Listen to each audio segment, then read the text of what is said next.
SPG, as in super back in her secret file.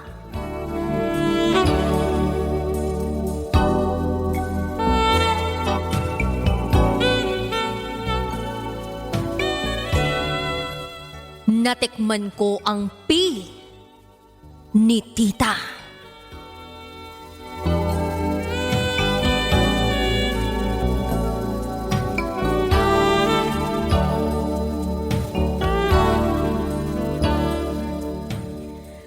Hi, DJ Rocky.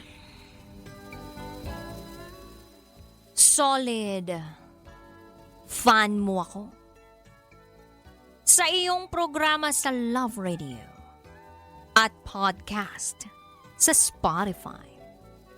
Huwag mo sanang ipagkait sa akin ang pagkakataon na ito na maikwento mo sa ating mga kabisyo ang wholesome kong kwento. Promise, wholesome.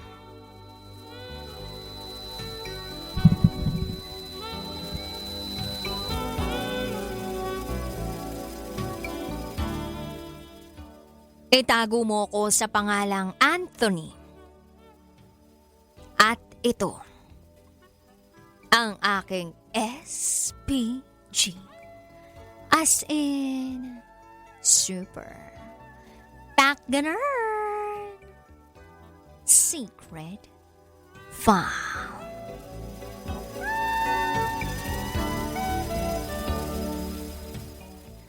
Mauuna na ako sa pag-amin. Hindi ko sinasadyang magkasala sa girlfriend ko.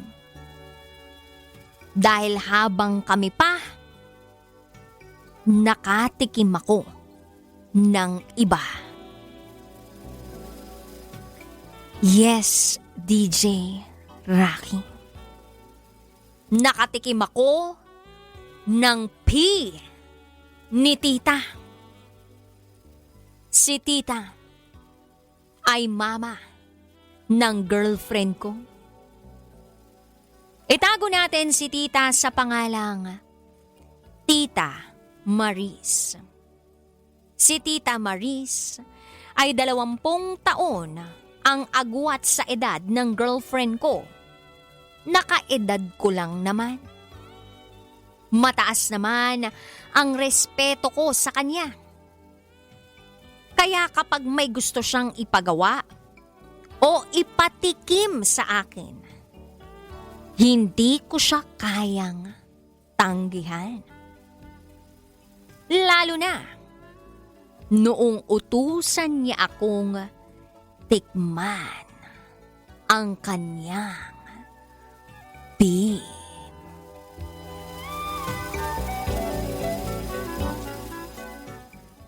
Isang weekend,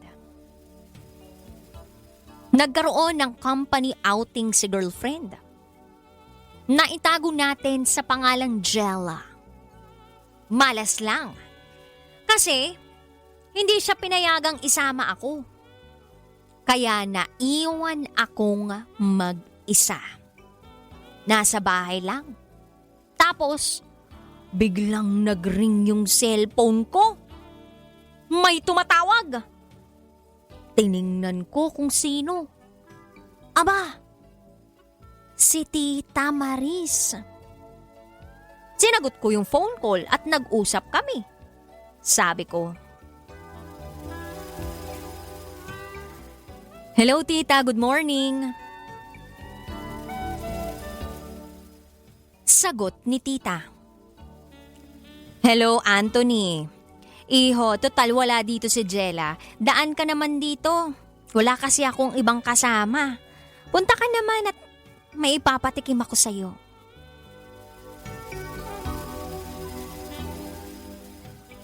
DJ Rocky, biglang nagtayuan ang mga balahibo ko sa mga sinabi ni Tita Maris. May ipapatikim daw sa akin.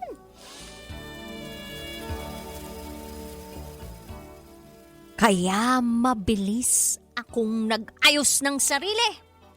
Naligo, nagdamit ng maayos, nagpabango.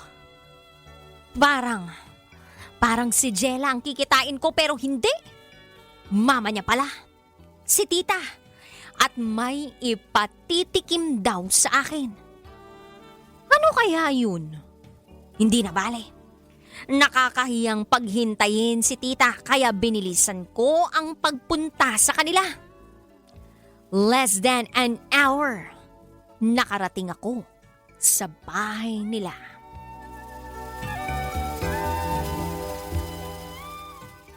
Sinalubang ako ni tita. Sabi niya, "Anthony, buti nakarating ka kaagad. Alam mo, nagluto ako. Hulaan mo kung ano." Eto clue. It starts with letter P.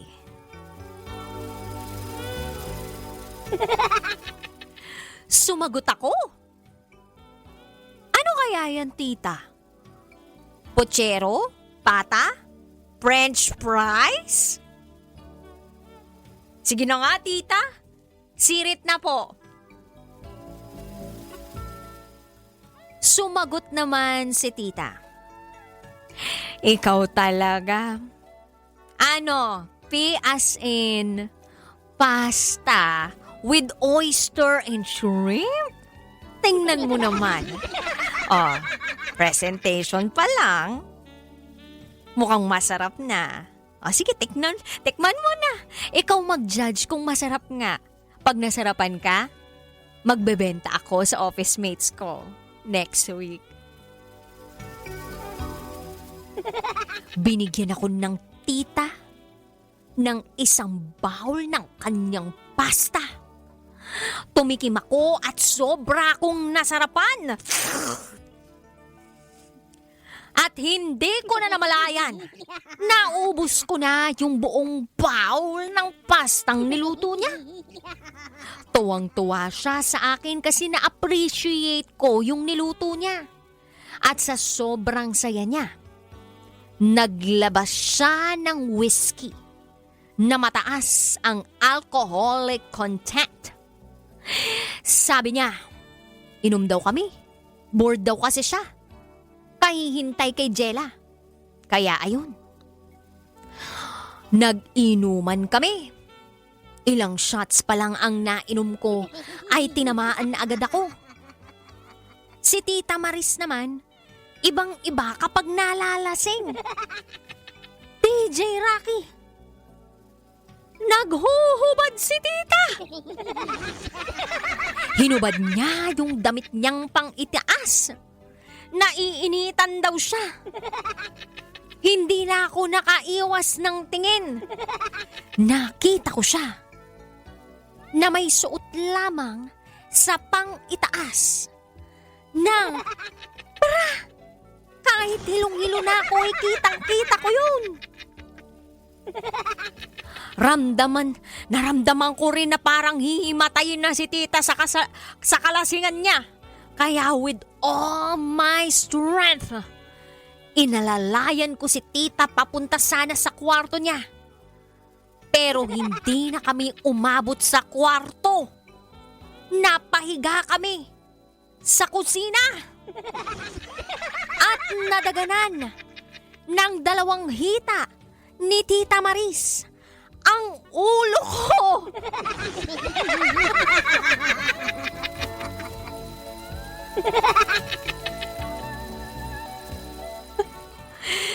Sa pagkakadagan niya sa akin, dahan-dahan siyang umupo sa 2 balikat ko.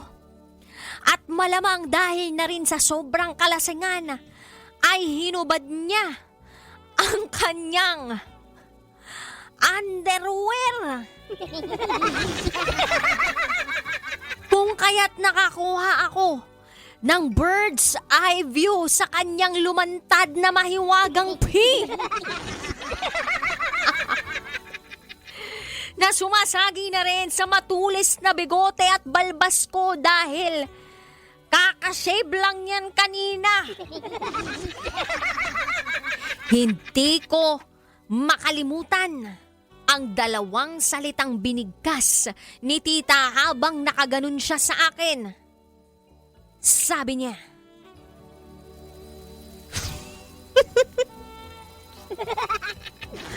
"Shocking it!"